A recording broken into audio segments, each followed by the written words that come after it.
Presiden Joko Widodo meresmikan Monumen Kapsul Waktu Impian Indonesia 2015-2085 yang diselenggarakan di lapangan Hasanapsai, Kabupaten Merauke, Papua. Kapsul Waktu Impian Indonesia ini merupakan kapsul tempat menyimpan dokumen tulisan impian masyarakat dari setiap provinsi yang diletakkan pada tahun 2015 dan akan dibuka pada tahun 2085.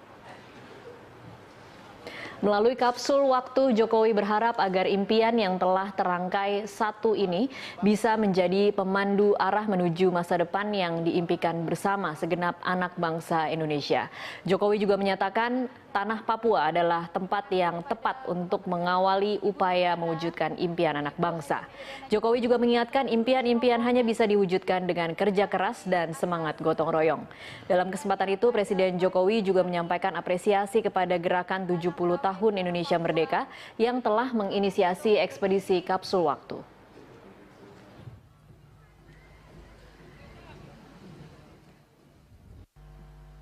Kita harus mengetahui apa impian rakyat Indonesia ke depan, khususnya impian generasi muda Indonesia. Karena apa yang kita lakukan sekarang memiliki dampak bagi generasi masa depan. Karena apa yang kita lakukan sekarang menentukan peri kehidupan generasi masa depan. Impian generasi muda Indonesia sangat penting.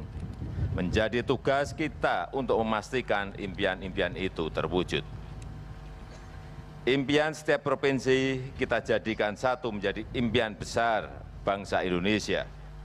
Impian setiap provinsi kita jadikan satu menjadi pemandu ke arah mana bangsa Indonesia membangun masa depannya. Presiden Jokowi melanjutkan kunjungannya ke distrik Wamena, Papua. Setiba di Wamena, Jokowi bertemu dengan masyarakat Pegunungan Tengah Jawa Wijaya dan sejumlah warga mengeluhkan buruknya infrastruktur yang ada di Papua. Kita bergabung bersama dengan rekan kami Eko Frima Andani langsung dari Wamena, Papua. Eko, apa saja keluhan yang disampaikan masyarakat kepada Presiden? Robert, dalam kunjungan kerja Presiden Joko Widodo ke Provinsi Papua dan juga Papua Barat ini, masyarakat menyempatkan untuk menyampaikan keluh kesahnya kepada orang nomor satu di Indonesia ini. Antara lain, masih buruknya infrastruktur yang dirasakan oleh masyarakat, khususnya di masyarakat Pegunungan Tengah. Selain itu, mereka mengeluhkan bagaimana masih mahalnya harga kebutuhan pokok. Masyarakat sendiri menyampaikan dari survei kecil-kecilan yang kami lakukan beberapa waktu yang lalu, yang menyampaikan jika harga beras untuk harga beras kategori biasa saja untuk 1 kilonya mencapai Rp25.000. Begitu juga dengan harga minyak goreng dengan 5 liter saja mencapai Rp125.000 lagi, Rp25.000. Belum lagi, Robert, diperburuk dengan harga bahan bakar minyak. Seperti saat ini, saat Natal dan juga menjelang Tahun Baru merupakan puncak dari mahalnya harga bahan bakar minyak. Untuk 1 liternya, Robert, jika di Jakarta hanya mencapai 7 ribuan atau 7.200 per liternya. Namun di tempat ini, tempat saya melaporkan, harga minyak mencapai Rp50.000 per liternya. Hal ini juga diperburuk dengan suplai dari Pertamina sendiri yang hanya didapatkan di jatah per minggunya.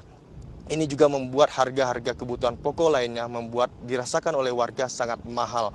Dan selain itu juga dirasakan oleh warga bagaimana masih buruknya fasilitas seperti komunikasi. Telekomunikasi di sini, Robert, sangat susah. Begitu juga dengan pasokan listrik. Ironis sekali, Robert, saat ini saya melaporkan, meskipun saat ini di Wamena ini, Presiden Joko Widodo orang nomor satu di Indonesia ada di sini, namun saat ini tempat saya melaporkan baru saja mengalami mati lampu. Ini sangat ironi, Robert, di mana Presiden sendiri yang hadir, namun lampu atau listrik sendiri masih dirasakan warga sangat terbatas yang sangat dirasakan oleh warga. Hal inilah yang dirasakan oleh warga agar pemerintah tidak tebang pilih dan merasakan apa yang dirasakan oleh daerah lainnya juga dirasakan oleh teman-teman yang ada di Papua. Dan jawaban dari pemerintah sendiri, pemerintah akan mengusahakan termasuk salah satu fokus pembangunan dengan memperbaiki infrastruktur jalan dan juga tadi untuk memperlebar bandara di Wamena ini. Juga sebelum Presiden Joko Widodo kunjungan kerja ke Papua dan juga Papua Barat ini memang terdapat sejumlah aksi teror. Namun meskipun begitu Presiden Joko Widodo tidak mengurungkan niatnya untuk mengunjungi Provinsi Papua ini. Tadi kami sempat menanyakan apa sikap pemerintah. Pemerintah sendiri menyatakan jika pihaknya siap melakukan dialog. Termasuk salah satunya kita flashback ke belakang. Banyak dari tahanan politik yang juga dibebaskan. Hal ini yang diharapkan oleh pemerintah, mereka yang masih merasa tidak mendapat keadilan. Pemerintah membuka ruang untuk berdialog kepada gerakan-gerakan separatis tersebut, termasuk juga di daerah lainnya seperti di Aceh dan juga di Papua ini. Dan rencananya Robert, di Papua ini Presiden Joko Widodo masih akan melakukan sejumlah kegiatan, termasuk nantinya akan melakukan peringatan atau perayaan akhir pergantian tahun 2015 ke 2016 di Raja Ampat, Papua Barat. Untuk sementara demikian Robert, laporan kami dari Wamena, kembali ke Anda ke studio. Baik, terima kasih Eko Frima Andani atas informasi Anda langsung dari Wamena, Papua. Saat ini Presiden Joko Widodo mengguratkan tulisan dalam sebuah kertas terkait impian Indonesia 2015 hingga 2085.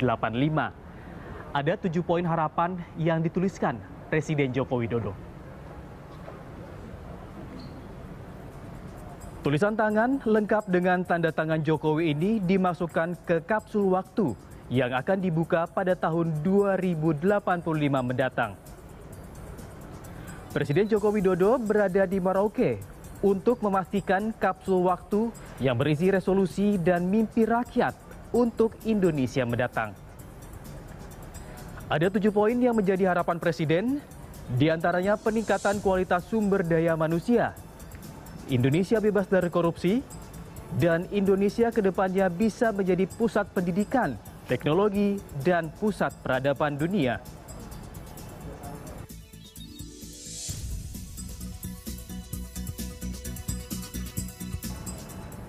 Kita beralih ke informasi lain, pemirsa. Isu reshuffle kini berkembang liar seakan menjadi dagangan politik. Pengamat menilai ukuran untuk merombak politik sebaiknya dari kinerja dan loyalitas, bukan mengacu pada opini yang dilemparkan oleh partai tertentu.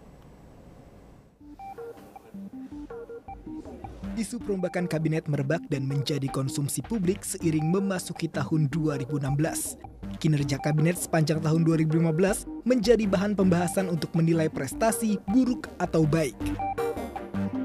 Menteri Dalam Negeri Cahyokumolo menanggapi bahwa isu ini sebaiknya tak perlu diperdebatkan karena kabinet adalah hak mutlak dari Presiden Jokowi. Cahyo juga menyatakan kesan mendikte dari sebuah parpol untuk reshuffle kabinet sebaiknya diabaikan. Termasuk saya, semua menteri sudah beliau punya data dengan baik. Jadi kalau toh Bapak Presiden akan mengganti menteri, ya itu kewenangan beliau dong, jangan diintervensi. Soal orang memberi masukan, setiap partai politik datang berdiskusi, memberikan saran, membangun komunikasi, sah-sah saja. Tapi tidak pada posisi yang secara opini terbuka terkesan mendikte. Sementara pengamat politik menilai perombakan kabinet bisa menjadi dagangan politik. Posisi menteri yang tidak punya dukungan politik rawan untuk dicopot. Indikator itu yang paling menentukan faktor politik. Jadi soal kinerja mungkin bagus gitu ya. Soal kepuasan publik juga mungkin bisa diperdebatkan karena terkait dengan komunikasi politik. Tetapi kalau dukungan politiknya mulai melemah seiring dengan masuknya pemain baru seperti PAN yang juga belum mendapatkan jatah setelah mendukung pemerintahan Jokowi, nah kalkulasi politik itu yang kemudian menentukan seorang menteri tetap bertahan atau tidak. Porsi dukungan politik di pemerintahan bertambah seiring masuknya Partai Amanat Nasional. Secara kalkulasi politik, dukungan dari PAN wajar jika diikat dengan kursi kabinet. Namun apakah akan menggeser kursi kabinet dari partai awal koalisi? Tim Liputan Metro TV. Gubernur DKI Jakarta Basuki Cahayapurnama meresmikan 2 ruang publik terpadu ramah anak sekaligus pada hari ini. Ya, salah satunya adalah RPTRA Karet Tengsin, Kecamatan Tanah Abang, Jakarta Pusat. Gubernur DKI Jakarta Basuki Cahayapurnama atau Ahok kembali menggandeng pihak swasta dalam pembangunan RPTRA. Ahok lebih memilih membangun RPTRA melalui pembiayaan perusahaan swasta dibanding Dinas Pertamanan dan Pemakaman DKI Jakarta. Hal itu dikarenakan selain lebih cepat rampung, pembiayaan oleh perusahaan CSR lebih murah. Pemprov DKI menargetkan 63 RPTRA di tahun 2015. Namun hingga akhir Desember ini baru 10 RPTRA yang diresmikan. Menurut Ahok, hal tersebut akibat alotnya pembebasan lahan pemerintah. Dari PT Intiland Development Tbk, kami persilakan rekan-rekan media, kami persilakan untuk kendala itu tanah, kan rata-rata tanah kita kan didudukin orang. Dudukin, ini kan udah disewain, udah buat rumah, udah buat parkiran, buat toko. Wah, ini kan. Gubernur DKI Jakarta Basuki Cahayapurnama menegaskan tidak ada kaitan antara peresmian ruang publik terpadu ramah anak atau RPTRA dan wacana pencalonannya dalam Pilkada DKI 2017. Ahok menolak jika peresmian RPTRA ini sebagai bagian dari kampanye Pilkada 2017. Makanya, ini kan proses. Masa karena kita seorang petahana nggak boleh keluar? Ya kan, sekarang saya tanya, kalau mau ngomong fair, saya pernah bagiin kartu nggak? Saya pernah bagiin beras nggak? Saya pernah bagi duit nggak? Nggak pernah. Saya pernah keliling-keliling ke rumah ibadat nggak? Nggak pernah. Yang penting saya bilang, kalau kamu mau lawan saya, adu program. Sama ngedidik orang untuk jadi cerdas. Saya berani marahin orang nggak? Tetap sama. Saya tetap bilang lu macam-macam gua cabut tuh. Pemirsa, berbagai persiapan dilakukan oleh pemerintah Provinsi DKI Jakarta untuk menyambut perayaan Tahun Baru 2016. Sejumlah kegiatan yang dilakukan pada perayaan Tahun Baru sebelumnya tidak dapat dilakukan karena sebagian wilayah kota sedang dalam pembangunan. Perayaan Tahun Baru setiap tahunnya dimanfaatkan oleh warga ibu kota untuk keluar rumah, memenuhi sebagian besar jalanan ibu kota. Guna mengatur ketertiban, pemerintah Provinsi DKI Jakarta menerapkan sejumlah kebijakan pada perayaan Tahun Baru nanti. Dalam acara Car Free Night, tahun ini tidak lagi diadakan panggung hiburan, khususnya di sekitar Bundaran Hotel Indonesia, karena sedang ada pengerjaan terminal MRT.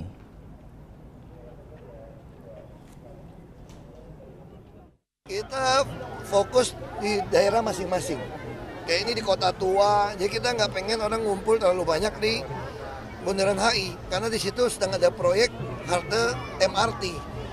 Kita tidak mau nanti ada apa-apa gitu loh. Ya, jadi kita bagi. Kita fokusnya di Ancol sekarang malahan. Tetap buka.